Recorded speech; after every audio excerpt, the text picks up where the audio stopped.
Good Tuesday morning, everybody. Hope you are doing well. Hope you have an amazing day and an amazing week.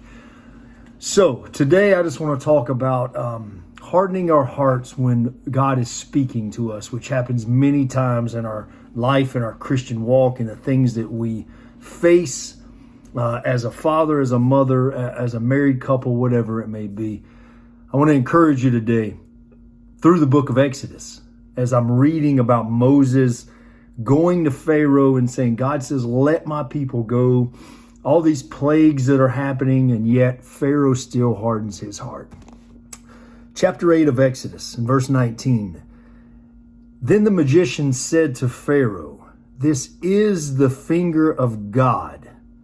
But Pharaoh's heart was hardened, and he would not listen to them, as the Lord had said. The Lord had warned Moses, you're going to do all these things. I'm going to bring all these curses upon Pharaoh and the people, and yet he's going to continue to harden his heart. But Moses, do not get discouraged. Why? Because the things that are happening are going to be things that glorify the Lord. I'm going to show the Israelites who I am as the God of Jacob, the God of Abraham, and the God of Isaac, if I can get it out this morning. Yet Pharaoh hardened his heart. And I'm sure there was discouragement from Moses and Aaron and the Israelites of what is going on? Why is this happening? But God says, trust me.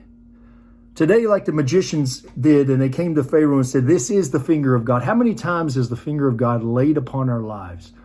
How many times has God spoken to our hearts and encouraged us and reminded us of who he is? And yet we'll turn around the next day and our heart starts to get a little hardened. We start to get a little discouraged. We start to put our trust in worldly things and other people. How many times? Because I know for one that if I point my finger at you, I've got, what does it say? What's it say? 3 others pointing back at myself. And I know that I've done that. And I know that I probably will do it again. But our faith lies in Christ. Faith is believing without seeing. I believe the book of Hebrews speaks about that. There's a whole chapter on the men and women of faith and these others who came before us who give us a reminder of how good God is. So today, don't harden your heart to what the Lord's trying to tell you.